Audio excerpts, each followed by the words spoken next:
الحمد لله نحمده ونستعينه ونؤمن به ونتوكل عليه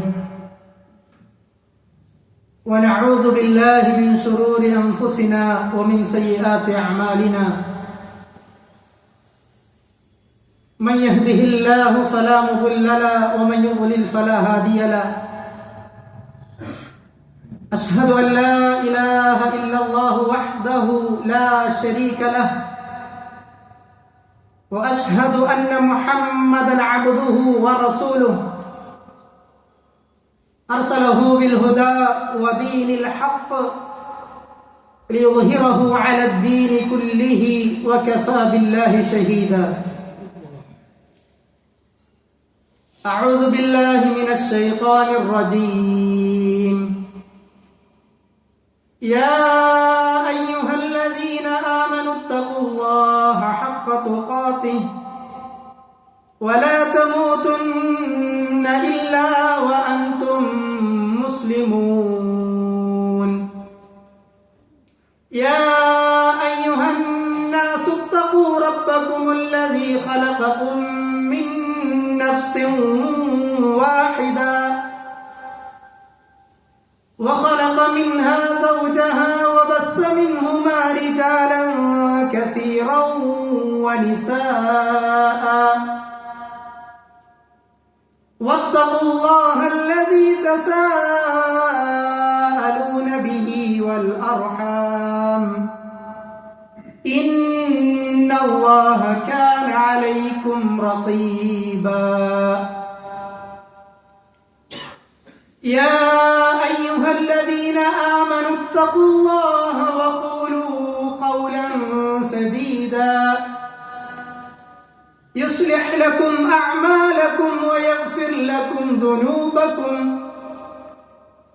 ومن يطع الله ورسوله فقد فاز فوزا عظيما أما بعد فإن أحسن الحديث كتاب الله وخير السنن سنن محمد صلى الله عليه وسلم وشر الأمور محدثاتها وكل محدثة بدعة وكل بدعة ضلالة وكل ضلالة في النار بسم الله الرحمن الرحيم ولله على الناس حج البيت من استطاع إليه سبيلا ومن كفر فإن الله غني عن العالمين. ഏറ്റവും സ്നേഹം നിറഞ്ഞ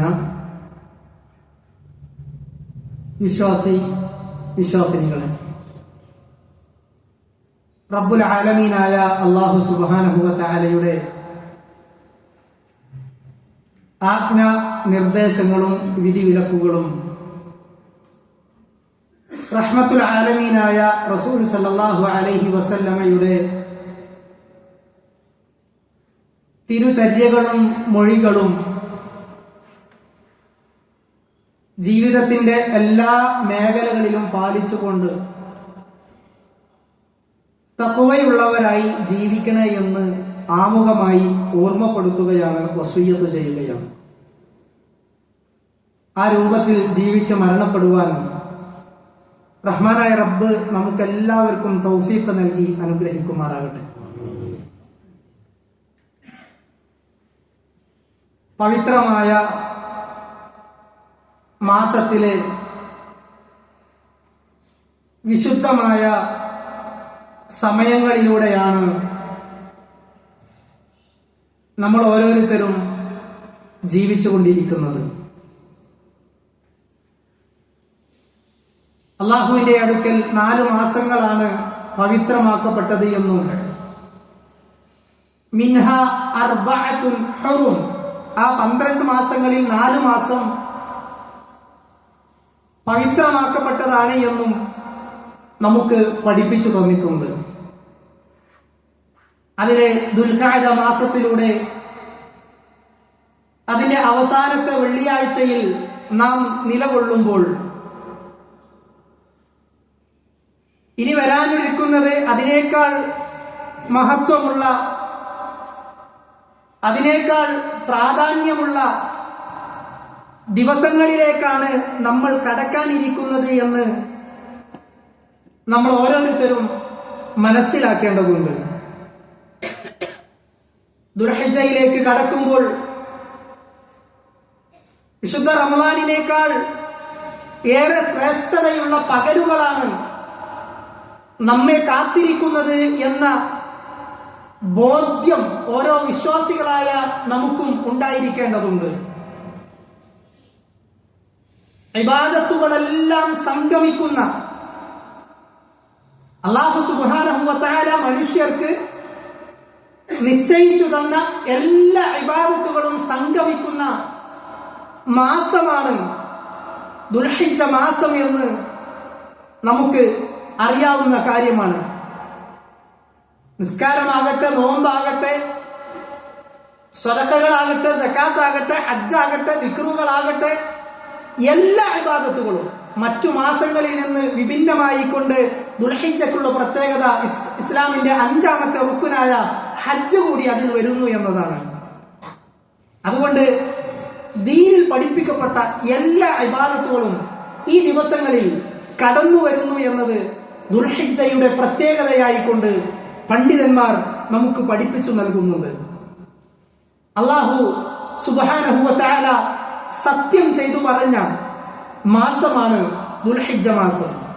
വൽ ഫജ്ർ വലയാലിൻ അശ്ർ, 10 ദിനരാത്രങ്ങൾ തന്നെയാണ് സത്യമെന്ന് അല്ലാഹു സുബ്ഹാനഹു വ തആല സത്യം ചെയ്തപ്പോൾ മഹാന്മാരായ പ്രാമാണികരായ മുഫസ്സിറുകൾ വിശദീകരിച്ചു നൽകുന്നുണ്ട്. ഈ 10 ദിനങ്ങൾ എന്ന് പറഞ്ഞാൽ ദുൽഹിജ്ജയിലെ ആദ്യത്തെ 10 ദിനരാത്രങ്ങളാണ് എന്ന്. പ്രിയപ്പെട്ടവരെ, അത്രമാത്രം പ്രാധാന്യമുള്ള ദിവസങ്ങളിലേക്കാണ് നമ്മൾ കടക്കാനിരിക്കുന്നത്, പ്രവേശിക്കാനിരിക്കുന്നത്. നമ്മുടെ നാടുകളിൽ നിന്ന് മക്ക ലക്ഷ്യമാക്കി, കഅബ ലക്ഷ്യമാക്കി ഹജ്ജിന് വേണ്ടി യാത്ര തിരിച്ച ആളുകൾ ആ ഹജ്ജിനെ പ്രതീക്ഷിച്ചുകൊണ്ട്, അവരുടെ ഉംറ നിർവഹിച്ചു കഴിഞ്ഞ് ഹജ്ജിനെ പ്രതീക്ഷിച്ചുകൊണ്ട് ലബ്ബൈക് അല്ലാഹുമ്മ ലബ്ബൈക് എന്ന് അല്ലാഹുവിനെ വാഴ്ത്തിക്കൊണ്ട്, അല്ലാഹുവിനെ സ്തുതിച്ചുകൊണ്ട്, അല്ലാഹുവിനെ പുകഴ്ത്തിക്കൊണ്ട് ഈ ധന്യമായ ദിവസങ്ങളെ കാത്തിരിക്കുന്ന, കർമ്മനിരതരായിക്കൊണ്ട് കാത്തിരിക്കുന്ന ഹജ്ജാജിമാരും, അതേപോലെ തന്നെ ഈ പകലിലെ ഈ ദുൽഹിജ്ജ 10 ദിവസങ്ങളിലെ ആ ശ്രേഷ്ഠതകളെ നേടിയെടുക്കുവാൻ വേണ്ടി അങ്ങേയറ്റം കാത്തിരിക്കുന്ന വിശ്വാസി സമൂഹമേ, പ്രവാചകൻ സല്ലല്ലാഹു അലൈഹി വസല്ലമ ഈ ദിവസത്തെ കുറിച്ച് നമുക്ക് പഠിപ്പിച്ചു തന്ന ഒരു ഹദീസ് നോക്കൂ. പ്രവാചകൻ പഠിപ്പിച്ചു തന്നു, മാമിൻ അയ്യാമിൽ അമൽ അസ്സാലിഹ്. അല്ലാഹു സുബ്ഹാനഹു വ തആല ഈ ദിവസങ്ങളിൽ, ഈ 10 ദിവസങ്ങളിൽ നമ്മൾ ചെയ്യുന്ന കർമ്മങ്ങളെക്കാൾ ഇഷ്ടപ്പെടുന്ന മറ്റൊരു കർമ്മവുമില്ല എന്നാണ്. ഫീഹിന്ന അഹബ്ബു ഇലല്ലാഹി മിൻ ഹാദിഹിൽ അയ്യാമിൽ അശ്ർ. ഈ 10 ദിവസങ്ങളിൽ നമ്മൾ ചെയ്യുന്ന കർമ്മങ്ങൾക്ക് മറ്റു ദിവസങ്ങളിൽ ചെയ്യുന്നതിനേക്കാൾ അല്ലാഹുവിന് ഇഷ്ടമാണ് എന്ന് സ്വാദിഖുൽ മസ്ദൂഖായ പ്രവാചകൻ സല്ലല്ലാഹു അലൈഹി വസല്ലമ നമുക്ക് പഠിപ്പിച്ചു നൽകുകയാണ്. സഹാബിമാരോട് ഇത് പഠിപ്പിച്ചപ്പോൾ അവർക്ക് ആശ്ചര്യം തോന്നി. അവർ അത്ഭുതമായിക്കൊണ്ട് അവർ ചോദിച്ചു, പ്രവാചകരെ, വമൽ ജിഹാദു ഫീ സബീലില്ലാ, അല്ലാഹുവിന്റെ മാർഗത്തിലുള്ള ജിഹാദിനേക്കാൾ പ്രാധാന്യമുണ്ടോ ഈ 10 ദിവസത്തിലെ പ്രവർത്തനങ്ങൾക്ക് എന്ന് പ്രവാചകൻ സല്ലല്ലാഹു അലൈഹി വസല്ലം മറുപടി നൽകി, വലൽ ജിഹാദു ഫീ സബീലില്ലാ, അല്ലാഹുവിന്റെ മാർഗത്തിൽ ജിഹാദ് ചെയ്യുന്നതിനേക്കാൾ പ്രാധാന്യമുണ്ട് ഈ 10 ദിവസത്തിലെ പ്രവർത്തനങ്ങൾക്ക് എന്നാണ്. ഇല്ലാ റജുലുൻ ഖറജ ബിനഫ്സിഹി വമാലിഹി ഫലം യർജി. അല്ലാഹുവിന്റെ മാർഗത്തിൽ ജിഹാദിനു വേണ്ടി പുറപ്പെട്ടിട്ട് അവൻ തിരിച്ചു വന്നില്ല, അഥവാ ഷഹീദായി, അവൻക്ക് ഇതിനേക്കാൾ പ്രാധാന്യമുണ്ട്. അല്ല എങ്കിൽ അവരെക്കാൾ, തിരിച്ചു വന്നവരെക്കാളും ഒക്കെ ഏറെ പ്രാധാന്യം, ശ്രേഷ്ഠത, അല്ലാഹുവിന് ഇഷ്ടം ഈ 10 ദിവസത്തിലെ കർമ്മങ്ങൾക്കാണ് എന്ന് റസൂലുള്ളാഹി സ്വല്ലല്ലാഹു അലൈഹി വസല്ലമ നമുക്ക് പഠിപ്പിച്ചു നൽകുകയാണ്.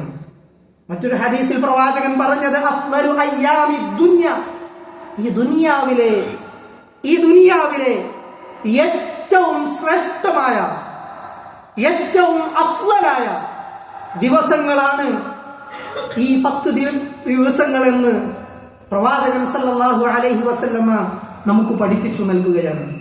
മഹാനായ ശൈഖുൽ ഇസ്ലാം ഇബ്നു തൈമിയ്യ റഹിമഹുല്ലാഹ് നമുക്ക് വിശദീകരിച്ചു നൽകുന്നുണ്ട്. അയ്യാമു അശ്രി ദിൽഹിജ്ജ, ദുൽഹിജ്ജയിലെ 10 പകലുകൾ, 10 ദിനങ്ങൾ എന്ന് പറഞ്ഞാൽ അഫ്ളലു മിൻ അയ്യാമിൽ അശ്രി മിൻ റമദാൻ. ശൈഖുൽ ഇസ്ലാം ഇബ്നു തൈമിയ്യ റഹിമഹുല്ലാഹ് പഠിപ്പിച്ചു തന്നത് റമദാനിലെ പകലിനേക്കാൾ പ്രാധാന്യം ദുൽഹിജ്ജയിലെ പകലിനുണ്ട്. വല്ലയാലി അൽ അശ്റുൽ അവാഖിറു മിൻ റമദാൻ, റമദാനിലെ 10 അവസാനത്തെ 10 രാത്രികൾ അഫ്ളലു മിൻ ലയാലി അശ്രി ദിൽഹിജ്ജ, ദുൽഹിജ്ജയിലെ 10 രാത്രിയേക്കാൾ പ്രാധാന്യവുമുണ്ട് എന്നാണ്. അപ്പോ രാത്രിയുടെ പ്രാധാന്യം റമദാനിലെ അവസാനത്തെ 10 പക്ഷെ പകലിലെ പ്രാധാന്യം ദുൽഹിജ്ജയിലെ ആദ്യത്തെ 10 ദിനങ്ങൾക്കാണ് എന്ന് പണ്ഡിതന്മാർ നമുക്ക് പഠിപ്പിച്ചു നൽകുകയാണ്. അതുകൊണ്ട് പ്രിയപ്പെട്ടവരെ, ഈ ദിവസങ്ങൾ, വരാനിരിക്കുന്ന ദിവസങ്ങൾ, ഈ പകലുകൾ നമുക്ക് ഉപയോഗപ്പെടുത്തുവാൻ സാധിക്കണം. കർമ്മനിരതരാകണം നമ്മൾ. ഇബാദത്തുകളെ കൊണ്ട് ധന്യമാക്കണം നമ്മൾ. നമ്മുടെ നിസ്കാരങ്ങളും അതേപോലെ തന്നെ നോമ്പും സ്വതക്കയും ദിക്റുകളും ദുആകളും എല്ലാം നമ്മൾ വർദ്ധിപ്പിക്കുക. റമദാനിലെ അവസാനത്തെ 10 നമ്മൾ എത്രമാത്രം കഠിനാധ്വാനം ചെയ്യാറുണ്ടോ അതുപോലെ ഈ ദിവസങ്ങളെയും ഉപയോഗപ്പെടുത്തുവാൻ നമുക്ക് സാധിക്കേണ്ടതുണ്ട്. സുന്നത്ത് നിസ്കാരങ്ങൾ വർദ്ധിപ്പിക്കുക, ദിക്റുകളും ദുആകളും വർദ്ധിപ്പിക്കുക. ഈ ദിവസത്തിലെ കർമ്മങ്ങൾ പ്രവാചകൻ സല്ലല്ലാഹു അലൈഹി വസല്ലമയുടെ ചര്യയിൽ നമുക്ക് ഒരുപാട് കാണാം. പ്രവാചകന്റെ ചര്യയിൽ പ്രവാചകന്റെ ഭാര്യമാർ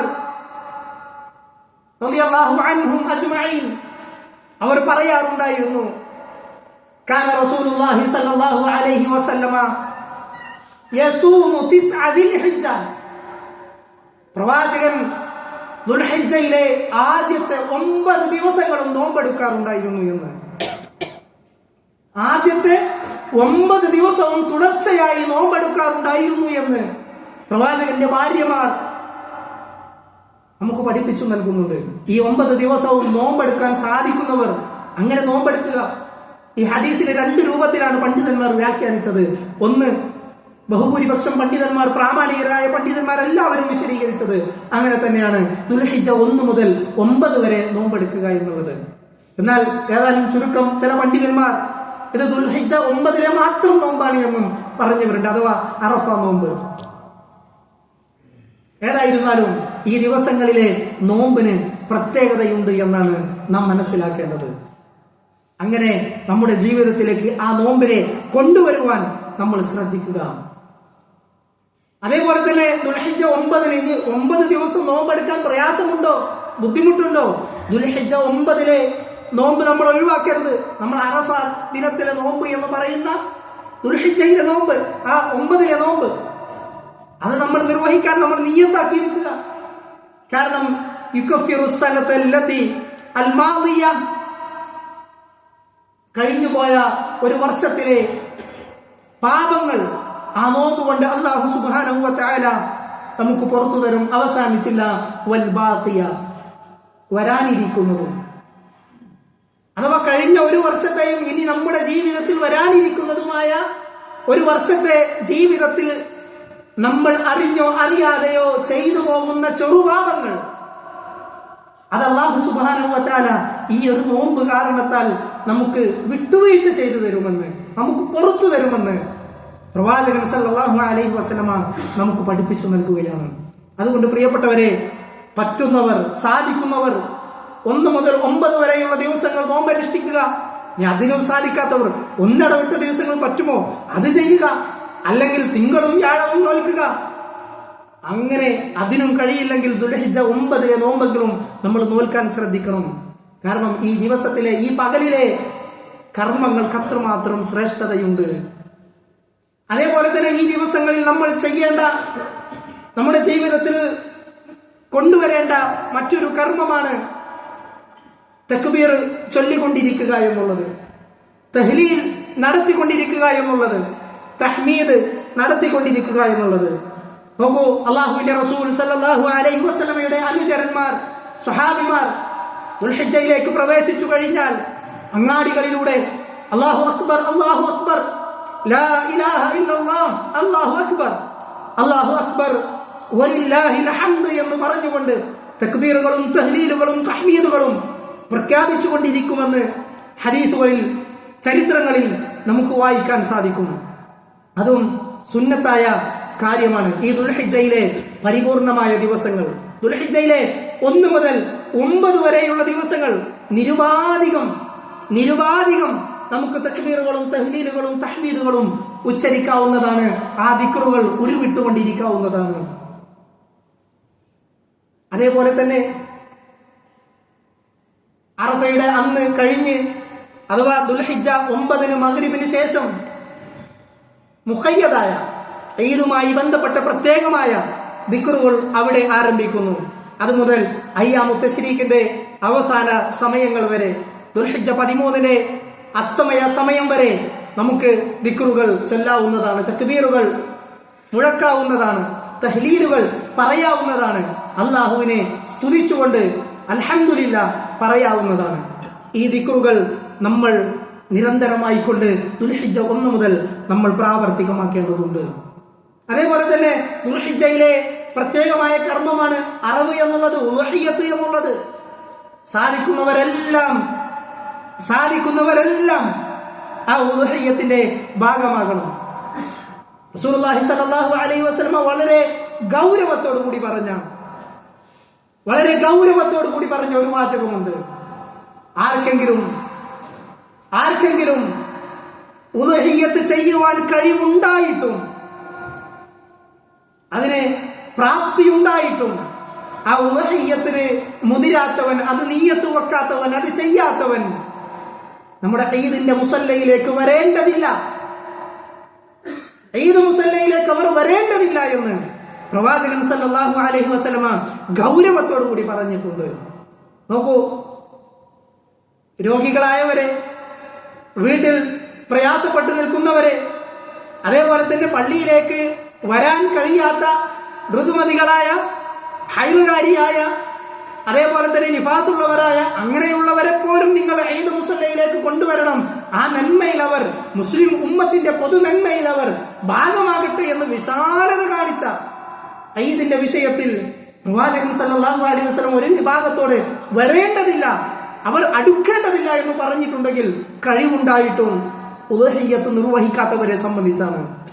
അതുകൊണ്ട് പ്രിയപ്പെട്ടവരെ, നമുക്ക് കഴിയുമോ ഒരു ഷെയറെങ്കിലും കൂടുവാൻ? നമ്മൾ എന്തെല്ലാം കാര്യങ്ങൾക്ക് സമ്പത്ത് ചെലവഴിക്കാറുണ്ട്, എന്തെല്ലാം കാര്യങ്ങൾക്ക് നമ്മൾ സമ്പത്ത് ചെലവഴിക്കാറുണ്ട്.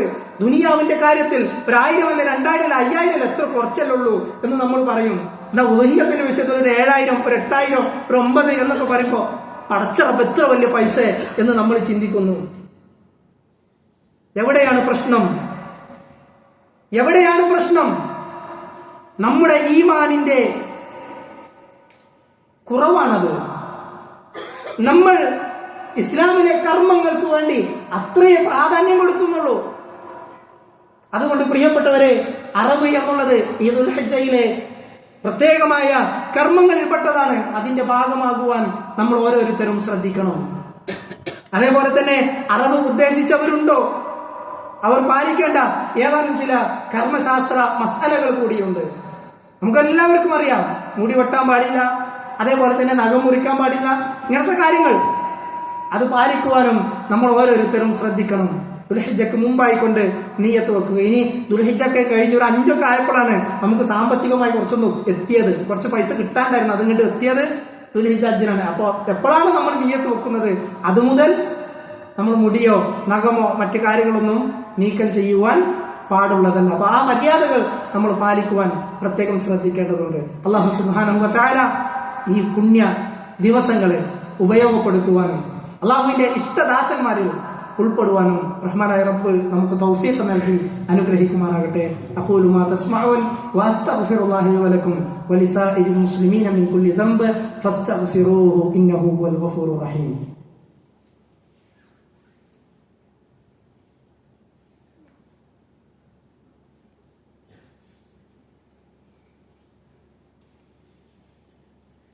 الحمد لله رب العالمين والعاقبة للمتقين ولا عدوان إلا على الظالمين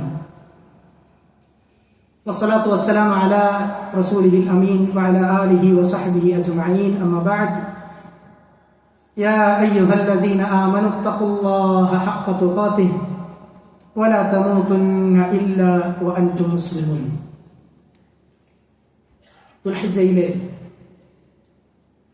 നമ്മൾ ശ്രദ്ധിക്കേണ്ടതായ ഏതാനും ചില കാര്യങ്ങളെ സംബന്ധിച്ചാണ് ശ്രദ്ധയിൽപ്പെടുത്തിയത്. ദുൽഹിജ്ജയിലെ മറ്റൊരു പ്രധാനപ്പെട്ട ഇബാദത്താണ് ഹജ്ജ് എന്നുള്ളത്. നമ്മുടെ നാടുകളിൽ നിന്ന് ഹജ്ജ് ലക്ഷ്യമാക്കിക്കൊണ്ട് ഒരുപാട് ആളുകൾ യാത്ര തിരിച്ചിട്ടുണ്ട്. നമ്മുടെ മഹല്ലുകളിൽ നിന്നടക്കം അല്ലാഹു സുബ്ഹാനഹു വ തആല മഖ്ബൂലും മബ്റൂറുമായ ഹജ്ജ് നിർവഹിച്ചുകൊണ്ട് തിരിച്ചു വരുവാൻ അവർക്കെല്ലാവർക്കും തൗഫീഖ് നൽകി അനുഗ്രഹിക്കുമാറാകട്ടെ. യാതൊരു പ്രയാസവുമില്ലാതെ ബുദ്ധിമുട്ടുമില്ലാതെ നാട്ടിലേക്ക് തിരിച്ചു വരുവാൻ അല്ലാഹു തൗഫീഖ് നൽകി അനുഗ്രഹിക്കുമാറാകട്ടെ. ഓരോ ആളുകളും നമ്മുടെ നാടുകളിൽ നിന്ന് ഹജ്ജിന് പോകുമ്പോൾ കുറച്ചെങ്കിലുമൊക്കെ ഈമാനുള്ള ആളുകളുടെ മനസ്സൊന്ന് പടക്കും, എനിക്കുമൊന്ന് പോകാൻ സാധിച്ചിരുന്നെങ്കിലും, എനിക്കുമൊന്ന് ആ കഅബയുടെ മുന്നിൽ ഒന്ന് എത്തിപ്പെട്ട് റബ്ബിന്റെ മുന്നിൽ കരങ്ങൾ ഉയർത്തി ആ റബ്ബിനോട് കണ്ണുനീർ ചാലിച്ചിട്ട് ഒന്ന് കരഞ്ഞു പ്രാർത്ഥിക്കുവാൻ, ഇബാദത്തുകളാൽ കഴിയുവാൻ ആഗ്രഹിക്കാത്ത ആരുമില്ല. ഒരു ഹജ്ജ് എന്നുള്ളത് ഓരോ വിശ്വാസിയുടെയും സ്വപ്നമായിരിക്കണം, ലക്ഷ്യമായിരിക്കണം. ആ ലക്ഷ്യത്തിനു വേണ്ടി ഓരോ ദിവസവും നമ്മൾ പ്രവർത്തിച്ചു കൊണ്ടേയിരിക്കണം. പക്ഷേ പലപ്പോഴും ആ ഒരു വിഷയത്തിൽ നമ്മൾ പിറകോട്ടാണ്. നമുക്കൊരു നിസ്സാര വൽക്കരണമാണ് ആ വിഷയത്തിൽ. ഒരു സാമൂഹികമായിക്കൊണ്ട് ഒന്ന് പറഞ്ഞു കഴിഞ്ഞാൽ കുറച്ചൊക്കെ പ്രായത്തി ഒരു 50-60 വയസ്സൊക്കെയായി ജോലിയും കാര്യങ്ങളൊക്കെ ഒന്ന് റിട്ടയർ ചെയ്ത് കച്ചവടത്തിൽ നിന്നൊക്കെ ഒന്ന് മാറി നിന്ന് വീട്ടിൽ ചടഞ്ഞുകൂടി ഇരിക്കാൻ തുടങ്ങി, തൊലിയൊക്കെ ഒന്ന് ചുക്കിച്ചുളഞ്ഞി ഒന്ന് ശരിക്കൊന്ന് നീച്ചു നിന്ന് നടക്കാൻ സാധിക്കാത്ത ആ സമയത്താണ് എനിക്കൊരു ഹജ്ജ് ചെയ്യണമല്ലോ എന്ന് പല ആളുകളും ചിന്തിക്കാറുള്ളത്. അങ്ങനെ നമ്മൾ ഒരിക്കലും ഉണ്ടാകുവാൻ പാടില്ല. നമുക്ക് സാമ്പത്തികമായി ശേഷിയുണ്ടോ, മറ്റ് തടസ്സങ്ങളൊന്നുമില്ലേ, യാത്ര മാർഗമുണ്ടോ എങ്കിൽ നമ്മുടെ മേൽ ഹജ്ജ് എന്നുള്ളത് നിർബന്ധമായ കാര്യമാണ്.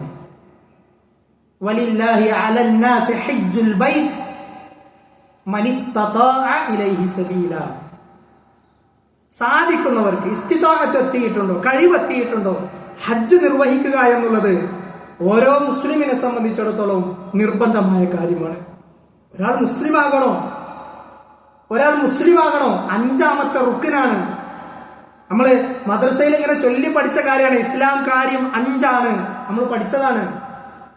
അതിൽ 5ാമത്തത് ഹജ്ജാണ് എന്ന് നമ്മൾ പറഞ്ഞിട്ടുണ്ട്, പഠിച്ചിട്ടുണ്ട്, ചൊല്ലി പറഞ്ഞിട്ടുണ്ട്. പക്ഷെ നമ്മൾ ആ ഹജ്ജിന് വേണ്ടി എന്ത് മുന്നൊരുക്കമാണ് നമ്മൾ ഒരുക്കിയിട്ടുള്ളത് എന്ന് നമ്മൾ ഓരോരുത്തരും ഒന്ന് ആലോചിച്ച് നോക്കുക.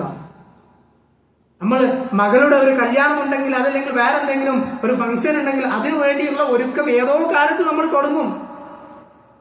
നമ്മുടെ നാട്ടിലെ ഒരു സാഹചര്യം വെച്ചിട്ട് ഒരു പെൺകുട്ടി ജനിച്ചു കഴിഞ്ഞാൽ ആ പെൺകുട്ടിയെ ഒന്ന് കല്യാണം കഴിച്ച് അയക്കുന്നത് വരെ ഒരു ഉപ്പാക്ക് അല്ലെങ്കിൽ ഒരു ഉമ്മാക്ക് ടെൻഷനാണ്. അതിനു വേണ്ടിയുള്ള പല കാര്യങ്ങളും ഒരുക്കി കൂട്ടും. പക്ഷെ അതിനേക്കാൾ അപ്പുറത്ത് നമ്മൾ പ്രാധാന്യം കൊടുക്കേണ്ട ഹജ്ജിന്റെ വിഷയത്തിൽ നമ്മൾ എത്രമാത്രം പ്രാധാന്യം കൊടുത്തിട്ടുണ്ട് എന്നുള്ളത് ആത്മാർത്ഥമായിക്കൊണ്ട് നമ്മൾ ഓരോരുത്തരും ഒന്ന് ആലോചിക്കുന്നത് നന്നായിരിക്കും. അതുകൊണ്ട് പ്രിയപ്പെട്ടവരെ, ഹജ്ജ് ചെയ്യാത്തവരുണ്ട് എങ്കിൽ അത് നമ്മുടെ ലക്ഷ്യമാക്കുക. അതിനുള്ള ഒരുക്കൂട്ടലുകൾ, അതിനുള്ള യാത്രാ വിഭവങ്ങൾ ശേഖരിച്ചു വെക്കൽ നമ്മൾ തുടങ്ങുക. മാസത്തിൽ സാലറി കിട്ടുന്നവരാണോ ഒരു വിഹിതം മാറ്റിവെച്ച് തുടങ്ങുക. ആ രൂപത്തിൽ നമ്മൾ തയ്യാറാവണം. നമ്മൾ എത്രയോ ലക്ഷങ്ങളാണ്, 5-8 ലക്ഷം, 4-5 ലക്ഷം വരും, അതല്ലെങ്കിൽ 5-8 ലക്ഷം വരും, ഇത്ര ലക്ഷം ഇന്റെ അടുത്തുനിന്ന് ഇടുന്ന എന്ന് നമ്മൾ ചിന്തിക്കുന്നത്. നമ്മളൊന്ന് ശ്രമിച്ചു കഴിഞ്ഞാൽ ഒരു 2-3 വർഷങ്ങൾക്കപ്പുറത്തേക്ക് നമുക്കിത് സാധ്യമാകുന്നതാണ്. ഇനി ഇതൊന്നും ഒരു നഷ്ടമല്ലാന്ന് കൂടി നമ്മൾ മനസ്സിലാക്കുക. ഇത്ര ലക്ഷം നമ്മൾ പെട്ടെന്നാണ് ജീവിതത്തിൽ നിന്നാണ് എടുത്തു കൊടുക്കുമ്പോൾ അള്ളാഹ് 7 ലക്ഷമാണ് പോയില്ല, അതല്ലെങ്കിൽ 4 ലക്ഷമാണ് പോയില്ല എന്നാണ് പലപ്പോഴും നമ്മൾ ചിന്തിക്കുന്നത്. പ്രിയപ്പെട്ടവരെ, അതിന്റെ അപ്പുറത്ത് നമ്മൾ മനസ്സിലാക്കേണ്ട ഒരു കാര്യം പ്രവാചകൻ സല്ലല്ലാഹു അലൈഹി വസല്ലം പറഞ്ഞത് താബിഉ ബൈനൽ ഹജ്ജ് വൽ ഉംറ, നിങ്ങൾ ഹജ്ജിനെയും ഉംറയും തുടർച്ചയായിക്കൊണ്ട് അതല്ലെങ്കിൽ ഒന്നിന് പിറകെ ഒന്നായിക്കൊണ്ട് നിങ്ങൾ താബിഅ ചെയ്തോളൂ. എന്നിട്ടോ ഫഇന്നഹുമാ യൻഫിയാനി അൽ ഫഖറ വദ്ദുനൂബ. ഹജ്ജിന്റെ ഒരുപാട് ശ്രേഷ്ഠതകൾ നമുക്കറിയാലോ അല്ലെ. ഒരു ഉമ്മ പെറ്റ മകനെ പോലെ മകളെ പോലെ ഒരു പിഞ്ചു പൈതലിനെ പോലെ തിരിച്ചു വരുന്നതാണ്. സ്വർഗമാണ് ഹജ്ജുൽ മബ്റൂറിന് പ്രതിഫലമെന്നാണ്. അതോടൊപ്പം തന്നെ പ്രവാചകൻ സല്ലല്ലാഹു അലൈഹി വസല്ലം പഠിപ്പിച്ചു തന്ന ഒരു കാര്യമാണ് എന്താ അറിയോ, നമ്മുടെ ദാരിദ്ര്യം ഇല്ലാതെയാകുമെന്നാണ്. നമ്മുടെ പാപങ്ങൾ ഇല്ലായ്മ ചെയ്യപ്പെടുന്നത് പോലെ നമ്മുടെ ദാരിദ്ര്യവും ഇല്ലായ്മ ചെയ്യപ്പെടും ഹജ്ജും ഉംറയും ചെയ്യുന്നതിലൂടെ എന്ന്. കമാ യൻഫി അൽ കീറു ഖബസൽ ഹദീദി വസ്സഹബി വൽഫിദ്ദ. ഈ ഇരുമ്പൊരുക്കുമ്പോൾ, സ്വർണ്ണമൊരുക്കുമ്പോൾ, വെള്ളിയൊരുക്കുമ്പോൾ അതിലുള്ള മോശം കാര്യങ്ങൾ, മ്ലേച്ഛകരമായ കാര്യങ്ങൾ അത് പോരുന്നത് പോലെ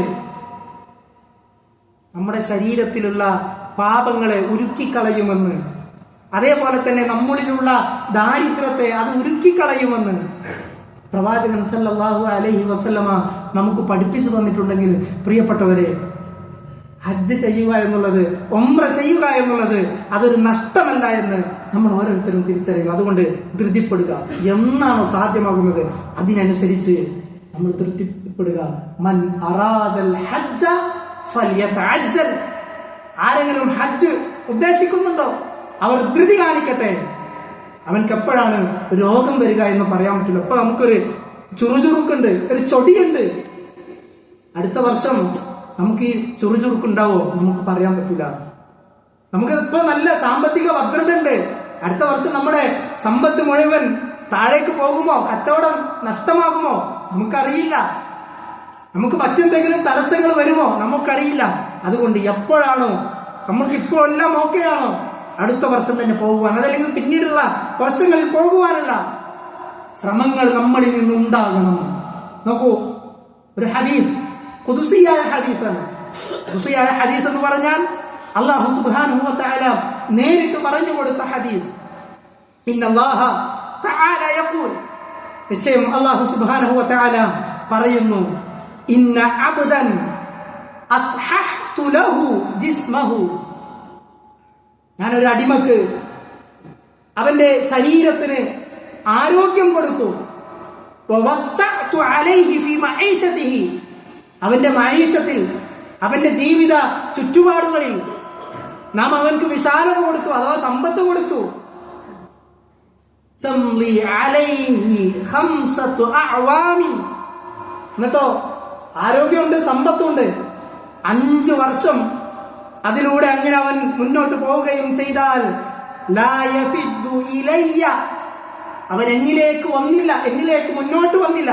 അഥവാ പണ്ഡിതന്മാർ അതിനെ വിശദീകരിക്കുന്നത്, അവൻ ഹജ്ജിനും ഉംറക്കും തയ്യാറായില്ല എങ്കിൽ ലമഹ്റൂമുൻ, അവൻ തടയപ്പെട്ടവനാണ്, നന്മകൾ അവൻക്ക് തടയപ്പെട്ടവനാണ് എന്ന് അല്ലാഹു സുബ്ഹാനഹു വ തആല നേരിട്ട് പറഞ്ഞ ഖുദ്സിയായ ഒരു ഹദീസിൽ നമുക്ക് കാണാൻ സാധിക്കും.